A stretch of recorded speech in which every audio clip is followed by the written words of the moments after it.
And there are many reasons, really, why he should be giving this lecture. But the most obvious is simply his almost half-century of extraordinary scholarship. He is the author of about 20 books, more than 200 articles, and I thought we should begin this in a sort of informal fashion by my recalling when I first met Zholkovsky, because he doesn't remember, but it was at an AATSEEL. He is beyond remember. It was at an AATSEEL meeting, and in fact it was one of the very first I attended, and I was a sort of newly minted assistant professor, sort of trying to mind my own business and not be noticed, and I was at the book exhibit, and I looked up, and there was Zholkovsky, who I recognized, and I knew at that point, I think, only as the author of an extremely formidable essay on Yavas Lubil, which I had been forced to read in graduate school. And I sort of was somewhat intimidated, and to my utter shock, he turned to me and said, "Come over here." And I thought, so the first thing I did was look behind me. Signaling to, but I was the only one there, so I realized that he must be speaking to me. So I said, "Oh yes, here I am," and he said, he was at the table with the books, and he said, "You really need to read this book. It's extremely interesting." And I thought, So I looked down, and it was his book.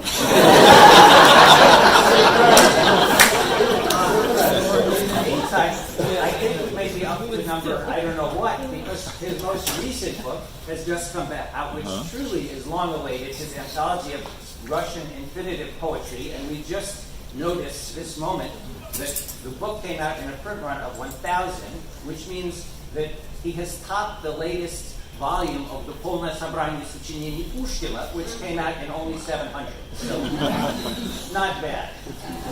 And we all should read it. That's the point. Anyway, for the younger members of our society, I did want to say something that maybe is totally obvious to some of us, but not to others. Namely, that in the Soviet period, the best scholars of Russian literature, especially 19th, 20th century Russian literature, did not study 19th and 20th century Russian literature, and the reason was obvious. It was so ideologically fraught that it was difficult to get to that program and still retain even sort of an ounce of originality and self-respect. So almost all of the major scholars came from other fields. So people like Mikhail Gasparov was a trained as a classicist, Boris Kasparov in musicology, and Ovid, like many others, was a linguist, trained as a linguist, and came then, really after a number of years, to literary scholarship, though that was apparently always his first love. He's worked on such a range of authors and has done such superlative work. I won't go into the detail because it's not worth our time now. But really, it's astonishing. I don't think I know of any other scholar who's covered that many authors with that degree of authority. Let me perhaps say that I was just looking at some of his there's a lot of material that you can find online, a lot of his work, and recently he was interviewed and made the following comment, which I think really is quite profound, and we could all benefit from this idea or this thought. And he was asked about how why he hadn't studied literature to begin with, and he said, "Я неправильно понимал произведение литературы." So I didn't understand literature the right way, meaning the way we were told to understand it. And then he goes on to say, очень важным источником знания является непонимание. So not understanding, not misunderstanding, but not understanding is a very important source of knowledge. And then he says, отказ понимать вещи так, как предлагается, попытки понять их по-своему. So not to understand things as you're sort of told to understand them, but rather to look at them in your own way. And I think that's really been a guiding principle for all of his scholarship. I might also notice that I think it's that clearly the position of Ivan Vasilyevich, the protagonist of the Tolstoy story After the Ball, which I think has written an absolutely brilliant analysis of, and throughout his career is really astonishing the way he's taught us to see things anew. So maybe I'll leave it at that and just introduce the topic for today, which is, as you can see, linguistics and poetics and some other smoldering issues of literary analysis and auto-heuristic study.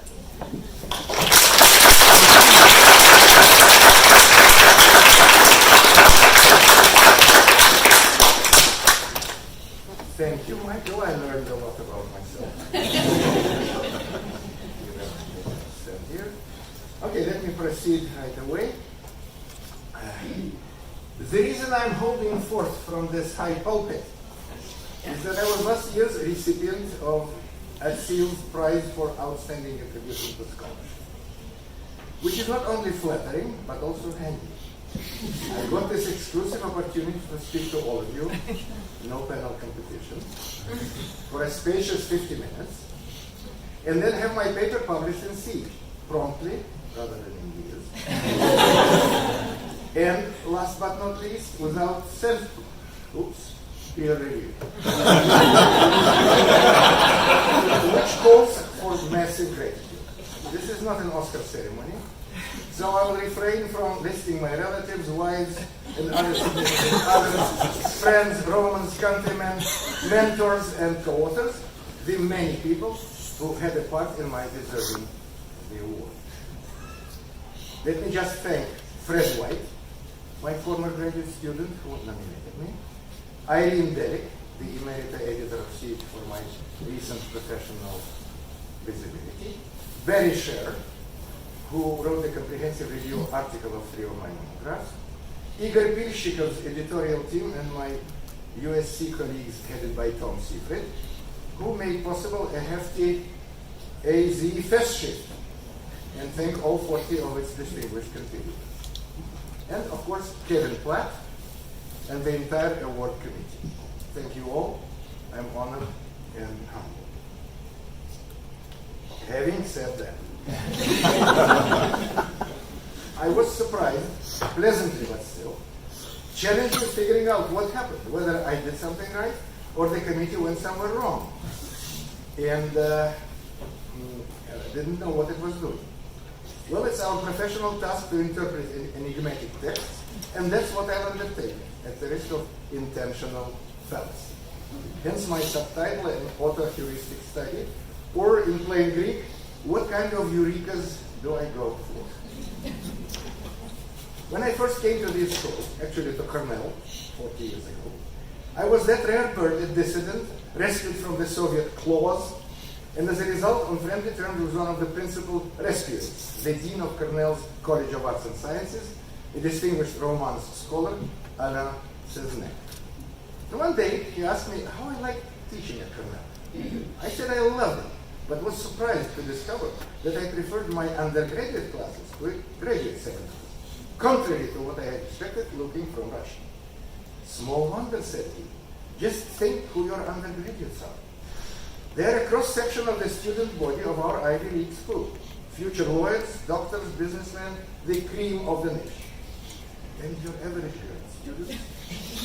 People who have settled in advance for the miserable $20,000 as their first annual salary. Where in 1980. All they care about is taking notes in class in order to become a pale copy of you. A rather sobering estimate by a major scholar in the humanities who must have known what he was talking about. Sobering and feeding right into what I would call our profession's inferiority complex, which I believe is at the root of its problems.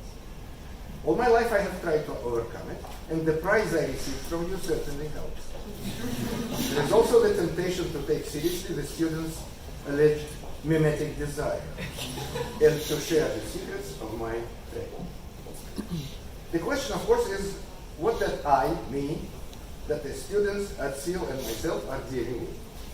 For various reasons, my natural predisposition, my original linguistic training, and the influence of mentors, I'm interested in what and how texts mean.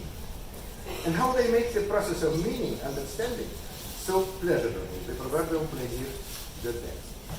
Linguistics is relevant to literature in two basic ways. One is that language is literature's medium.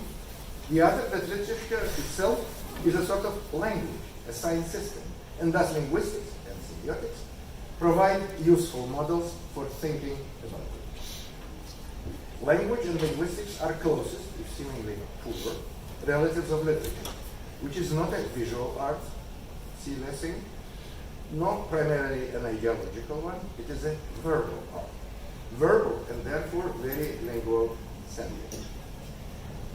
To articulate my other core belief, let me start with an old Soviet-era joke.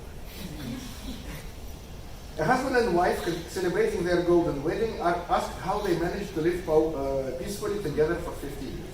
Oh, says the wife, from the start to avoid conflict, we divided all issues into minor, mелкие, and major, крупные. With me decided minor ones, and him major. And which issues are minor?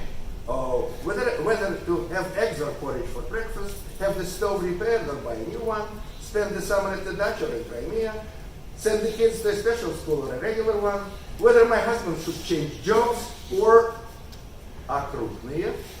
Well, those are the really big ones. Say whether the Dalai Lama is to Tibet. Well, I tend to identify with the domineering wife, not the intellectual husband. The minor issues end up quite big, but can well be resolved at the family level. Whereas the major ones are so grand, they're way beyond the family's practical reach, noble as they are. I firmly prefer milky. Because they are not milky at all. It's once again our inferiority complex and lack of professional dignity to think that they are insignificant, boring, and undeserving of attention, and that only big philosophical issues, political institutions, and fashionable isms can lend them words. As a colleague used to say, all isms become wasn't. I go for minor issues because, in the words of Jean Giraudoux, I find enough depth in the surface of things. Where does the discrete charm of major issues come from?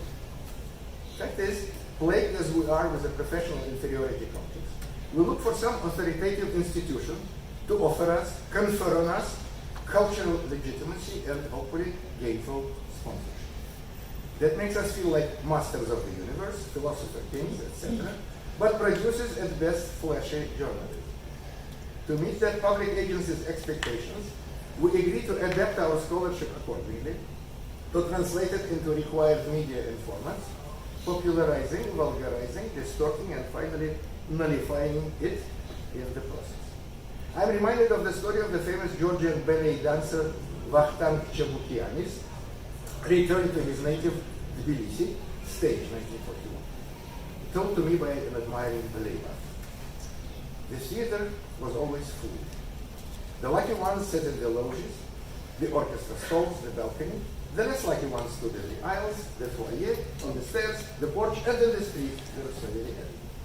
And every time Chabukiani performed a masterful leap, the applause rippled from the hall to the foyer, to the stairs, and into the street, in a process of gradual translation into ever vaguer terms, which testified to an incredibly high level of the artist's success. But what were the people in the street actually saying by their applause? Basically, wow. I prefer the professional spot in the front row, working like a Hemingwayan torero, close to the booth. Minor issues are those we can treat professionally. As Roman Jakobson famously wrote 100 years ago, the object of science, of literature, is literariness. Literary scholars have preferred to act like the policeman who, intending to arrest a certain person, would seize any and all person who chanced into the apartment, as well as those who passed along the street. They used everything: anthropology, psychology, politics, philosophy. Instead of a science of literature, they created a conglomeration of homespun disciplines. Let me turn to some specific literary cases from my experience. Way back at the dawn of our philological youth, my friend and future, now late author, Yuri Shilov, challenged me to solve an elementary problem in poetics, to state what all quatrains of Alexander Vertinsky's Маленькая ballerina had in common. The text, lyrics co-authored by Natalia Gorshkov, had in common. The song tells playfully the tear-jerking story of a poor ballet dancer's romance with the king, the queen's jealousy, and the dancer crying at night into her pillow while her sick mother mends her costume. I failed, and all the more poignantly learned the lesson. I did, of course, realize that the above paraphrase of the plot, the surface structure, was not the answer. The answer I didn't find was the hidden, in a rather plain view, invariant. That concept had yet to be introduced into our scholarship, of the 7 quatrains. Eloquent muteness. Not a word is uttered by the characters. The poem only features their gestures, facial expressions, and tears, echoing the repeated auto-meta-poetic lines about the heroines being всегда нема, and the pantomimas telling it all better. Meta-poetic and meta-linguistic, as it's all about the non-use of language, the famous synecdoche. Therein lies the secret, the deep structure of the text, and failure to pinpoint and formulate it can't be compensated by coming up with any amount of big data about the history of dancing, royal patronage of ballet, economic conditions of dancers, etc. Because that would mean failing, as I have failed, at the basic professional test of a literary scholar. That is a specialist in tropes, meters, story, discourse, intertextuality, theory of parody, but not philosophy, climatology, or quantum mechanics. I am curious about what is there in the text and may only appear minor if I neglect looking for it or am incapable of noticing and seeing it for the exciting thing it is.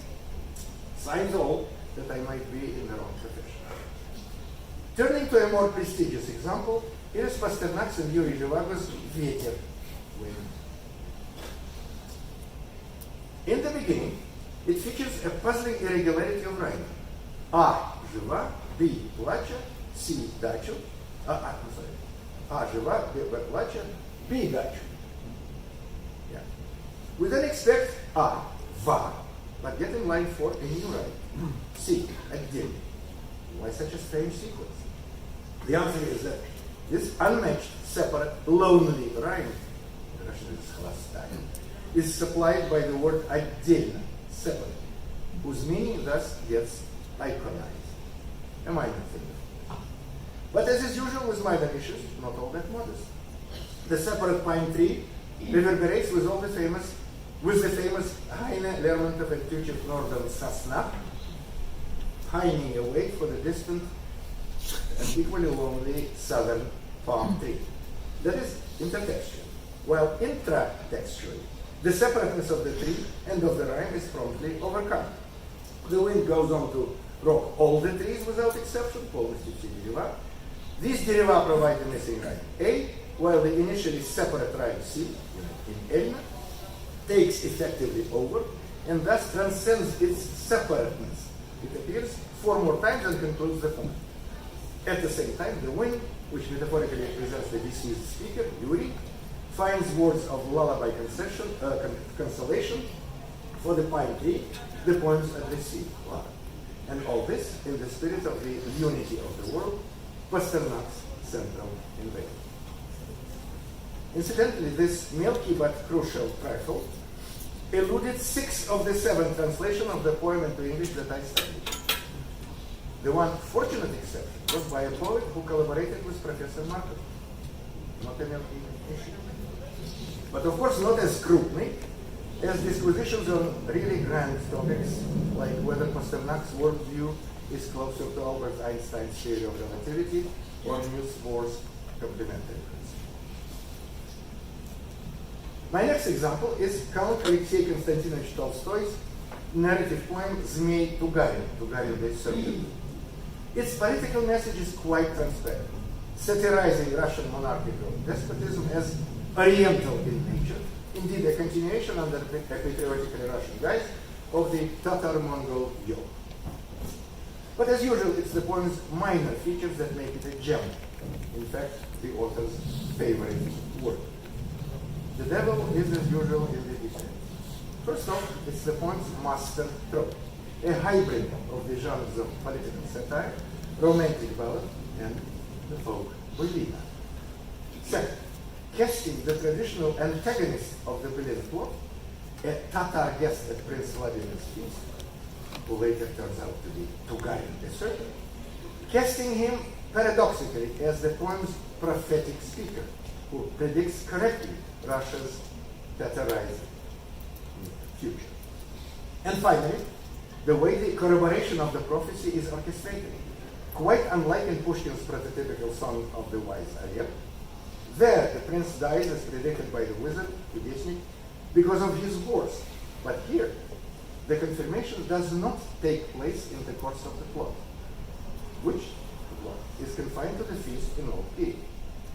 But it is implied, caustically alluded to, by relying on the reader's awareness of the subsequent history of Russia, unknown, of course, to Vladimir and his guests, who blissfully enjoy their victory over the antagonist. This manner of prophecy corroboration, is in fact a venerable literary motif, going all the way back to Virgil's Aeneid, where contemporary readers, Emperor Augustus included, relished recognizing recent Roman history being predicted to Aeneas in the underworld. These are some of the minor issues. As for Krupny, one is free to speculate whether the Tatar-Mongol, or for that matter Chinese yoke, is to return to Tibet. For Russia. And to decide in the process who is more of an Orientalist. Genghis Khan, Alexei Tolstoy, Vladimir Putin, or Xi Jinping. One more case for the importance of being minor. I have long been intrigued by a line in Mandelstam's 1931 poem, «Еще далеко мне до патриарха». I'm still far from becoming a patriarch. The line is, «И гривенник серебряный в кармане», the silver 10-copper coin in my pocket. After some research, it turned out that the phrase about a coin in the pocket, owned but not spent, small but potentially powerful, had an intertextual source. It went back to the title of a French adventure novel, Les Cinq Sous de la Varenne, translated into Russian in 1908 as «Вокруг света с гривенником в кармане», around the world with a гривенник in the pocket. It also turned out the gryvnik was a recurrent motif in Russian literature, sometimes making it into titles, as a ready-made, symbolic, small but important amount of money, the price of a visit to a bathhouse or a movie theater, of a streetcar ride, the typical alms given to beggars, and so on. Plus, shortly before the poem was written, the ratio of silver to copper in Soviet gryvniks was reduced, making the newly minted ones look less silvery than the older ones, which were still there in some pockets, and thus nostalgically real. Less. The affinity of these milky connotations of the silver dime to Mandelstam's poetic invariants are obvious. And what about Krupny novels? In Mandelstam's studies, there are two ways to go big. One is the super clever Vumne fallacy of blowing up his image into that of a poet, philosopher, another Vyacheslav Ivan, ignoring his very warm, vulnerable, and engaging poetic sensibility, and thus focusing again on grand ideas, often imaginary, at the expense of poetry proper. Another version of Vumness calls for imposing on an unsuspecting Mandelstam various trendy agendas of today. An intellectually much less ambitious major fallacy exploits the poet's martyrdom by focusing on the erection of Mandelstam's statues, busts, and bas-reliefs. Once again, the underlying assumption is that poetry proper is something minor, not worthy of attention, which brings to mind Dmitry Prigov's 1970s poem. Я бюсты везде бы поставил его, а вот бы стихи я его уничтожил, ведь образ они принижают. Busts sleep, poems no, for they only diminish the image of the national hero. Leo Tolstoy's после бала, after the ball, and Nikolai Leskov's «Человек на часах», the century, share the major theme of cruel and socially unfair corporal punishment in the Russian art. But they are fascinatingly different in the minor ways they implement it. In Tolstoy's story, the master conceit is juxtaposing the romantic ballroom scene and the shocking one of gauntlet running. The two are consummately rhymed, exhibiting multiple similarities, some of them quite subtle, minor, and therefore calling for detection. For instance, there are the senses scenes of majesty and deadliness in the early characterization of the heroine, the love interest of the moral protagonist and the daughter of his evil imperial antagonist. The charming Varenka is majestic, regal, and scary, all characteristics of her father and the emperor she represents and looks like. As for her redeeming smile, the colonel also wears one at the ball, but not at the club. In addition, she is bone, like Death the Kostlявая and Baba Yaga, Kostяная Нога of the Russian folk. Another structural detail is the way Varenka's beautifully dressed and untouchable body, clad in metaphorical bronze garments, is compositionally projected onto the gory, naked body of the flogged soldier in an impressive fusion of the two central themes, dropping out of military service and out of a comme-il-faut marriage. Leskov's narrative is drastically and innovatively different. Firstly, the plot unfolds by following step by step the hierarchical order of the army, the battle of the satire, climbing the rungs of command from the private to a captain to a colonel to a general, all the way up to the emperor and even God. Secondly, what travels up that bureaucratic ladder is not a character, but his story, case, dossier, symbolic reflection, while he himself is immobilized as a prisoner and then a casualty of flogging. The two correlated motifs were later used in Tolstoy's Haji Murat and Voinovich's Ivan Chonkin, for which Shiglov's pioneering study of what he termed the administrative novel. These are, of course, my favorite minor literary theoretical issues, while questions like whether corporal punishment will return to the Russian army are too cruel for me. As is, say, the problem of Tolstoy making the only woman in the story a negative character. Or should he be excused for showing her complicity in the crimes of the ruling class she belongs to? Provided, of course, that class is gender. As for Leskov's story, how come there are no women in it at all? So that, to use a fashionable expression, it doesn't look like Russia. All I tried so far was documenting my attempts to emulate the greats I so admire for their minor findings. Mikhail Gershenzon, who noticed the prodigal son pictures in the setting of Pushkin's Station Master and showed their narrative significance. Lev Vygotsky, who analyzed the counterpoint of story and discourse in Bunyan's light reading, and Boris Eichenbaum, who showed how the overcoat was made by playing several stylistic registers against one another rather than championing the little man. My programmatic point behind the auto-heuristic one is to insist that until the literary text has been understood properly, with all the minor things adding up to a whole, we, strictly speaking, know nothing about it, and any major statements about it are premature, void. Until Gershenzon detected and interpreted the handwriting on the wall of the station, we were in Belshazzar's shoes, no adequate reading. And such readings, apparently trifling but actually ambitious, are some of my favorite things.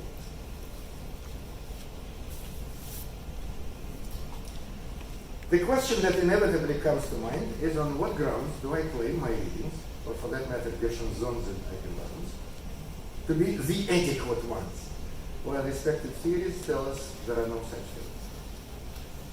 On no grounds again.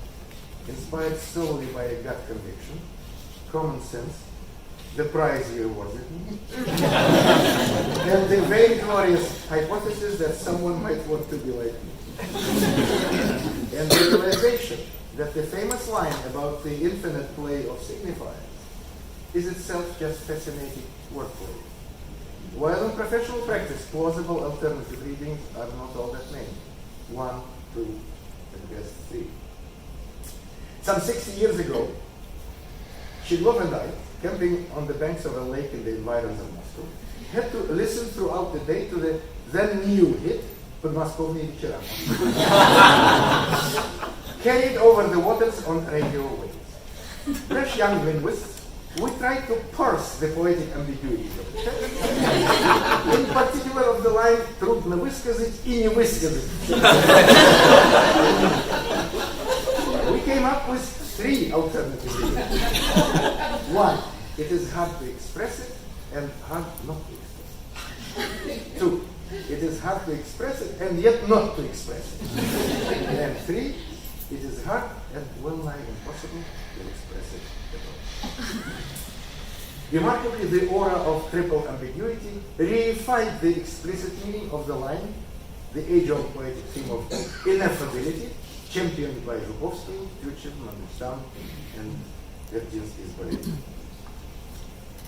Recently, I revisited the lyric. A minor eureka, prompted by Igor Filchikov, an expert. They are written in a rare, predominantly folkloric meter, penton or пятисложник, consisting of 5-syllable feet. And the original way it is treated by the authors may have contributed to the song's wild success. My piece was published in Novy Mir, usually a venue for crewmen books. All this smacks of conservatism, the refreshing kind. Let me turn to some of the new things that I have been doing lately. Conveniently, they involve matters linguistic, verbal, discursive, communicational, in accord with the linguistics and poetics part of my time. This new interest was prompted by discovering how prominent such motifs were in the prose of Faizi Iskander. His characters like performing elaborate scenes in front of one another. Often they keep completely silent, striking telling postures, and assuming various facial expressions. And that when they do speak, they do so obliquely in order to suggest the intended meaning to the audience or to mislead it. This tasks interlocutors with decoding the play-acted pantomimes and parsing the oblique monologues. The text abounds in theatrical phrases such as «желая показать», «делая вид», «как бы», «казалось», as well as the vocabulary of comprehension. Следил, замечал, догадка. Reading Iskander, one is immersed in the world of intense semiotic interactions, as the characters join the writer, the author, in co-authoring his narrative with their own stories and acts inside the overall plot. Iskander pushed this technique to the limit, but did not invent it. His immediate model was probably Tolstoy, but the motif is a widely spread one, a paramount manifestation of literature's doubling back on itself. Let us consider an example from Shakespeare. What made Desdemona fall in love with Othello? Every literate Russian remembers his words. Она меня за муки полюбила, а я ее за сострадание. But I will argue that it ain't necessarily so. In Othello, Act 1, Scene 3, Othello is put on trial to establish how he managed to bewitch Desdemona, a senator's daughter. The secret witchcraft turns out to be none other than the magic of the word, the art of storytelling, reciprocated by Desdemona's, the narrative's, gift for listening. As an experienced speaker, Othello starts from the opposite, a figure of utter rhetorical modesty. I'm not reading the text, you can see. Having refuted in advance any accusation of pretense, that is acting, he addresses the issue of the mighty magic with which he won Desdemona. At first from afar. From afar, in the sense that the narrative was summoned almost against his will by the senator himself. And Desdemona is not even mentioned at first. But then she joins in the listening, preferring that to her other duties. Noticing her interest, Othello skillfully arranges for a tete-a-tete session with her and relishes her strong aesthetic reaction and identification with him as the speaker protagonist. devour up my discourse. In the next round, Desdemona actually takes over the creative, narratorial and histrionic role. In a silly disguised way, she declares her love for Othello, saying she would fall in love with anybody who would be so good at telling stories, that is, laying bare the preference for a good narrator over an actual hero. Othello then declares his love and sums up the argument about the kind of voodoo he had used. Upon this state, and the Duke himself acknowledges, I think this tale, do we have that? Maybe not. And the Duke himself acknowledges, I think this tale would win my daughter too. Note that we're exposed not to the actual scenes of Othello's bewitching Desdemona with his narrative, but his skillful narrative about those skillful narratives. Meta-literariness square, if not huge. And Othello, although the play plays title characters, isn't even its main theatrical agency. That's Iago, who masterminds and stages the entire plot, directing Othello and others as his involuntary actors. For Shakespeare, of course, all the world is a stage, and all the men and women merely players. They have their exits and their entrances. But the same holds true for narrative prose, where all the world is a narrative, and the men and women in it are authors, readers, directors, actors, viewers, critics, translators, editors, recreating inside the text the institution of literature. Examples abound, beginning with the obvious case of the internal narrator who tells the framed story and offering, and then of course it offers a panoply of variations. Here are some. Eras and poor Lisa is a reader and imitator of idyllic fiction. Tatiana and Onegin exchange letters and mutual reader response. Silvio designs, stages, and enacts a scenario of psychological revenge, using the Count and his wife as involuntary actors and impressed viewers. In Taman, Pichorin and the Undina cast each other in the competing scripts of their own, his being the colonial romantic seduction of a local beauty, hers a crime and detection plot, and each plays along with the other's script until it unravels. I'll skip something. An interesting case of internal author/reader interactions is furnished by Bunin's Visitные карточки, visiting cards, about which I will be speaking on a later panel today. All such literary characters help the real authors with creating plots and guiding the reader's reception, but above all, they endow the literary text with a self-reflexive, meta-literary dimension, writing about writing. Literature also cherishes its historically magical role. Accordingly, it takes featuring not just, it likes featuring not just internal authors, but internal prophets, and makes sure the prophecies are seen to come true. I have mentioned two different cases of prophecy fulfillment. Alexei Tolstoy's Zmei Ugarin and Pushkin's Песня речи Марии. Each has its complications. The former, Zmei Ugarin, appeals subtly to the reader's background knowledge of Russian history.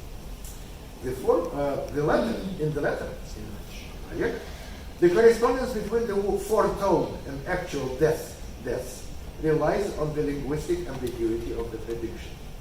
Receiving death from what one horse, all along this is assumed to mean some deadly action by the horse, but eventually winds up a deadly snake coming out of is the dead horse's snake.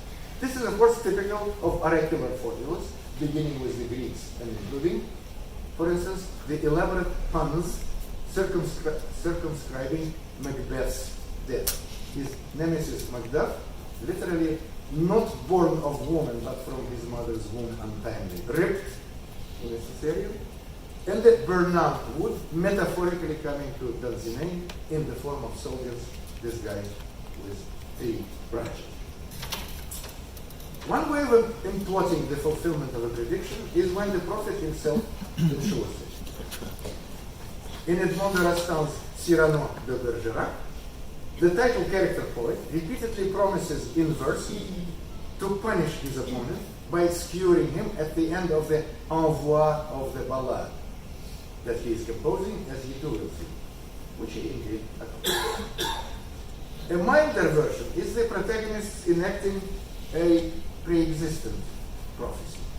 In Alexander Green's Alley Parousa, Scarlet Sails, Captain Gray finds out that the charming girl, the local outcast, has been foretold to marry a prince who would come for her on a ship with scarlet sails. Gray has his sails dyed red, sails into the bay and takes the girl away to live with her happily ever after. Sometimes enactment takes the form of a performative, an ideal linguistic tool for self-fulfilling prophecies. Next slide, please. Midnight I Run. have it. Yeah, I have it. Thank you.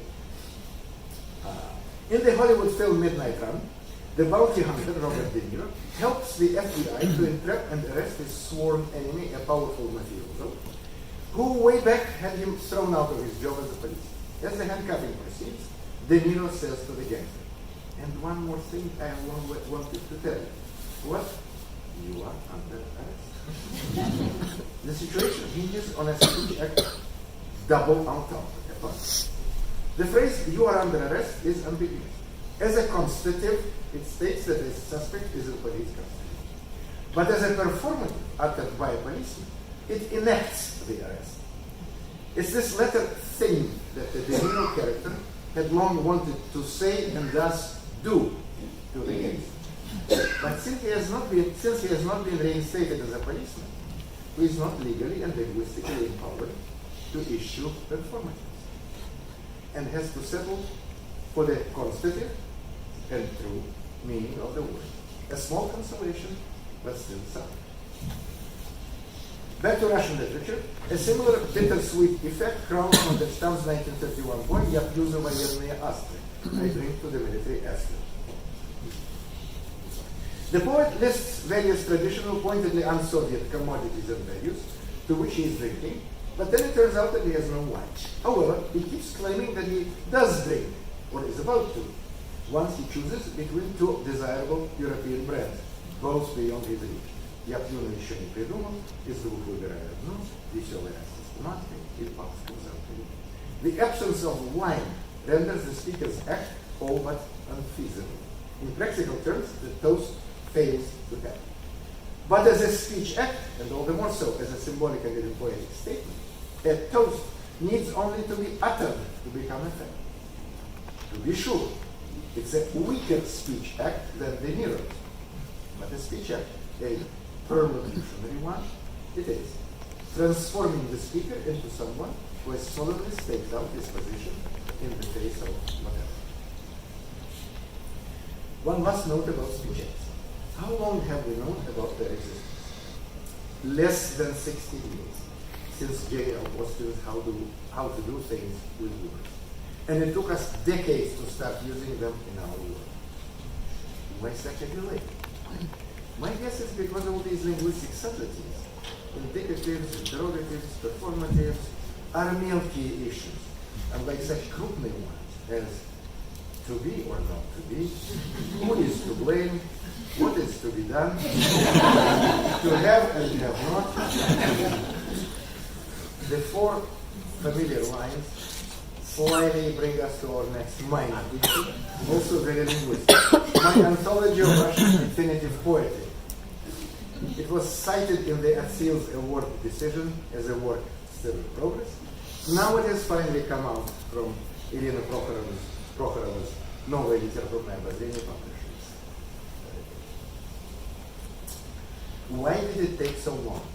And I mean not only the 20 years it took me, but why haven't we known all along about the centuries-old existence of infinitive poetry?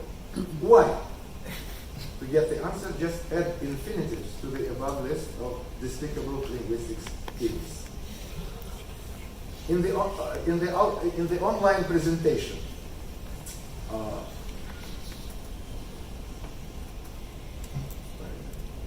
in the online presentation, announcement of the anthology's recent presentation in Moscow, I included a brief final note. Entrance free for those who can tell an infinitive from an imperative. Remarkably, even a noted poet who recited various poems was not always sure which ones were infinitive and which not. Can you imagine people not being able to tell beef from chicken, Cabernet from Riesling, velvet from corduroy? My interest in infinitive poetry was first aroused by Sergei Gombretsky's 1985 poem Устроиться на автобазу. I immediately found out that some Russian scholars had already supplied it strong subtext. Blok's «Грешить бесстыдно и пробудно» and Brodsky's «Родиться бы 100 лет назад». The grammatical common denominator, the infinitive, obviously underlay the connections, yet the point was not made. Why not? My hunch, once again, is because infinitives as a linguistic category are considered minor, while subtext and great names like Blok and Brodsky major. Or perhaps because the concept of infinitive poetry is an invariant, that is something dubious, abstract, schematic, structuralist.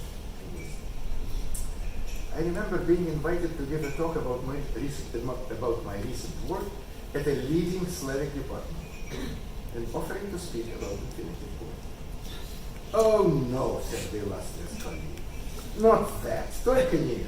That's so skучно. Looks like boring is one more way of saying minor.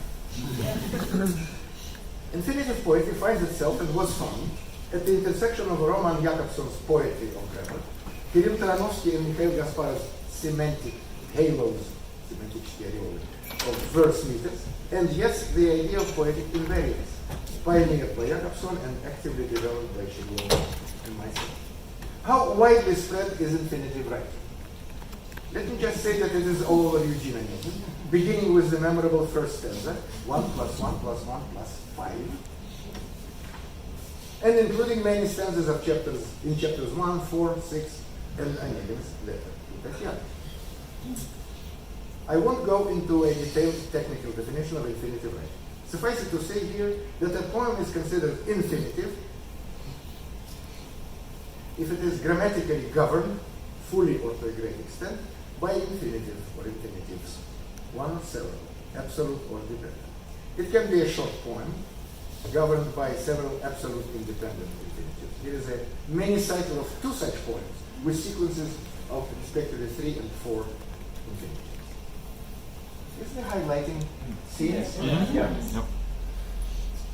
On the concatenation, or it could be a concatenation of однородные parallel infinitives quite long, as in Blok's «Грешить», 1914, which features 12 infinitive phrases pervading all 6 quatrains. The record holder so far is Maximilian Voloshin's «Спекулянт», 1919, 29 infinitives in 39 lines.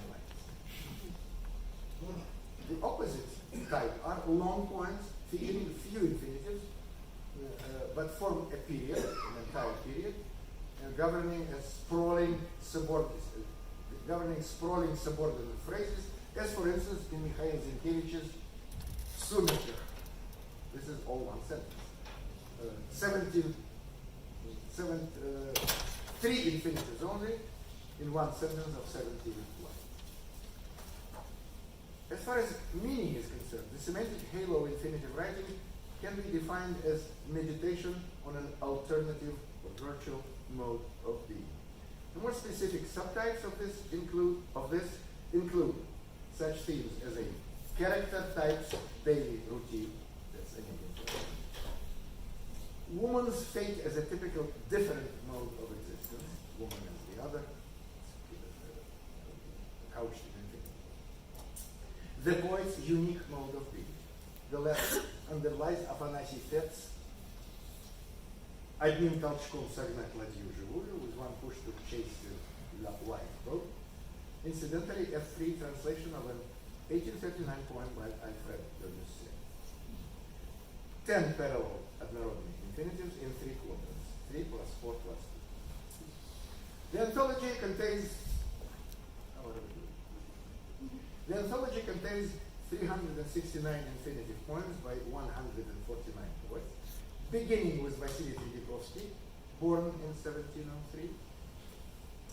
His 2 poems translated from the French of Paul Talleyrand, and ending with Wolf Ehrlich's, who was born in 1902, thus spanning 200 200 years of infinitive writing and avoiding copyright problems with those born late.